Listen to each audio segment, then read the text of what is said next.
नाजरीन, पाकिस्तान ने मोहम्मद बिन सलमान को JF-17 थंडर देकर महज तैयारा नहीं भेजा बल्कि एक वाज़े पैगाम भेजा है। अब सऊदी आसमान आसानी से नहीं झुकेंगे। ये वो तैयारा है जो फौरी, तेज और मौसर जवाब देने की सलाहियत रखता है। डिटेरेंस का हकीकी मतलब तरबियत, लॉजिस्टिक्स और मुकम्मल सपोर्ट के साथ ये पैकेज सऊदी दिफा को नए लेवल पर ले जाएगा। जब ये थंडर रियाज के आसमान में गूंजेगा तो हर मैली नजर को सख्त कीमत चुकानी पड़ेगी। ये डील सिर्फ फौजी तावन नहीं बल्कि खलीज में ताकत के नए तवाजुन की शुरुआत है। अगले चंद मिनट आपको बताएंगे कि ये फैसला क्यों लिया गया। इसके फौरी नाजरीन, पाकिस्तान ने सऊदी अरब के बहादुर शहजादे मोहम्मद बिन सलमान को वो तोहफा दिया है जिसे दुश्मन मौत का परिंदा कहता है। जी हाँ, हम बात कर रहे हैं JF-17 थंडर की, एक ऐसा जंगी तैयारा जो सिर्फ आसमान पर नहीं बल्कि दुश्मन के दिल पर परवाज करता है। ये सिर्फ जहाज नहीं बल्कि एक पैगाम है कि अब मोहम्मद बिन सलमान की पुष्ट पर पाकिस्तान जैसी एटमी और जदीद फौजी ताकत खड़ी है। और ये तैयारा न सिर्फ लड़ने के लिए बल्कि बचाने के लिए दिया गया, ताकि अगर दुश्मन खलीज, यमन या ईरान की सरहद से भी मैली नजर उठाए तो उसे सिर्फ JF-17 की चीखती हुई आवाज सुनाई दे, जो ऐलान करे कि यहाँ अब सऊदी अरब के पुराने खेल नहीं चलेंगे। तो आज की वीडियो में हम इसी इनकलाबी कदम पर बात करेंगे कि पाकिस्तान ने यह फैसला क्यों किया, मोहम्मद बिन सलमान को इस खतरनाक हथियार की जरूरत क्यों पेश आई, और क्या वाकई पाकिस्तान और सऊदी अरब के दरमियान कोई नया अस्करी इत्तेहाद जन्म ले रहा है। ये सब कुछ जानने के लिए वीडियो को आखिर तक जरूर देखें। नाजरीन, अब सवाल यह है कि आखिर मोहम्मद बिन सलमान को इस तैयारे की जरूरत क्यों पड़ी? क्या वाकई खलीज में कोई जंग छिड़ने वाली है या ये सब सिर्फ ताकत दिखाने का एक अंदाज है? बात यह है कि मोहम्मद बिन सलमान सिर्फ एक शहजादा नहीं बल्कि एक रहनुमा है जिन्होंने अपने मुल्क की जदीद दिफाई सलाहियत को मजबूत करने के लिए हर मुमकिन कदम उठाया है। सऊदी अरब के फौजी अफसरान और एयरफोर्स के कमांडर्स ने हालिया बरसों में मुतअद्दिद जदीद जंगी मशकें की हैं और मुल्क के दिफा को महफूज बनाने के लिए तैयारे, मिसाइल और जदीद रेडार सिस्टम्स में सरमायाकारी की है। मगर दुश्मन के बढ़ते हुए खतरात, खास तौर पर यमन में हुतियों की मुदाखलत, ईरान की जारहियत और खिते में बढ़ती हुई अस्करी हरकत के पेश नजर मोहम्मद बिन सलमान ने महसूस किया कि एक ऐसा हथियार चाहिए जो दुश्मन के हौसले तोड़ दे और सऊदी आसमान को महफूज बनाए। और यही लम्हा था जब पाकिस्तान का हाथ उसकी तरफ बढ़ा। पाकिस्तान ने न सिर्फ मोहम्मद बिन सलमान की हौसला अफजाई की बल्कि उसे वो JF-17 थंडर फराहम करने का फैसला किया जो आवाज की रफ्तार से 2 गुनी रफ्तार रखता है, यानी 1.6 मैक की रफ्तार से परवाज करता है और 1970 किलोमीटर फी घंटा से ज्यादा की रफ्तार से दुश्मन के किसी भी इलाके में पहुंच सकता है। इसकी रेंज 1200 किलोमीटर है और अगर एयर टू एयर रिफ्यूलिंग हो तो कई घंटे तक फिजाओं में रह सकता है। JF-17 थंडर का वेपन सिस्टम किसी बड़े तैयारे से कम नहीं। ये तैयारा BVR missiles, laser guided bomb और स्मार्ट वेपन से लेस है। इसका सबसे मशहूर हथियार PL-12 मिसाइल है जो 100 किलोमीटर से ज्यादा फासले से दुश्मन के तैयारे को निशाना बना सकता है, और रैद क्रूज मिसाइल भी ले जा सकता है जो जमीन पर मौजूद दुश्मन के बंकर्स, कमांड सेंटर्स और असलहा डिपो को तबाह कर सकता है। JF-17 जदीद तरीन इलेक्ट्रॉनिक वॉरफेयर सिस्टम से भी लेस है जो दुश्मन के रेडार, कम्युनिकेशन और मिसाइल गाइडेंस को जाम कर देता है। यानी अगर दुश्मन ने तैयारा भेजा या मिसाइल दागा तो थंडर उसकी आंखें बंद कर देता है। यही सिस्टम ईरान और यमन के जदीद हथियारों के खिलाफ भी आजमाया जा सकता है। नाजरीन, पाकिस्तान के JF-17 थंडर ने पहले ही भारतीय राफेल तैयारों को लाइन ऑफ कंट्रोल पर नाकाम किया है और यही तजुर्बा सऊदी अरब के दिफा में भी इस्तेमाल होगा। JF-17 की सबसे बड़ी खूबी यह है कि ये दुश्मन के महंगे तैयारों को कम कीमत में नाकाम बना देता है। जहां राफेल की कीमत $80 मिलियन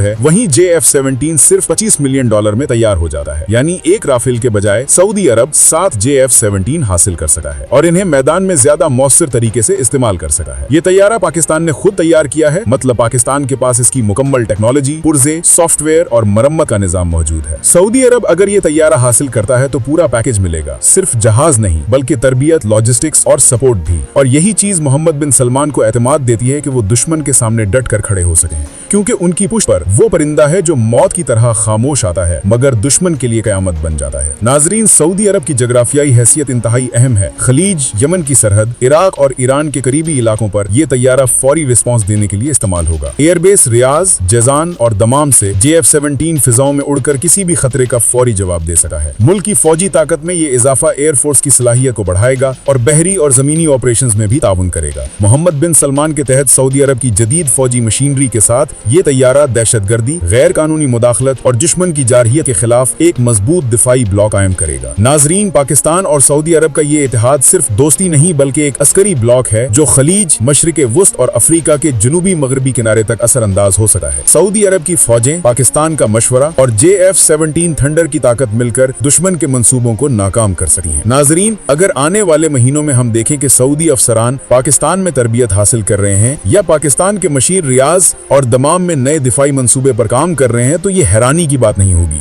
ये इत्तेहाद ब्रिक्स, SCO और नए मुस्लिम ब्लॉक के मुकाबले मुकाबले में भी अहम किरदार अदा करेगा। ये एक नजरियाती और अस्करी इनकलाब है, क्योंकि पाकिस्तान और सऊदी अरब की पुष्ट पर मौजूद फौजी और एटमी ताकत दुश्मन के लिए वाज़ेह पैगाम है कि कमजोर मुल्कों को दबाने वाले सोचें कहीं भी महफूज नहीं। नाजरीन, ये सिर्फ एक तैयारा नहीं बल्कि एक एलामिया है कि अगर तुम सऊदी अरब के अमन या खुद मुख्तारी पर मैली आंख उठाओगे तो जवाब JF-17 थंडर की शक्ल में आएगा, और ये जवाब जमीन पर नहीं बल्कि आसमान से भी आएगा। दुश्मन की हर हरकत नाकाम होगी। मोहम्मद बिन सलमान के तहत ये तैयारा सऊदी अरब के एयर डिफेंस, फौजी बेसिस और हसास सरहदी इलाकों में तैनात होगा।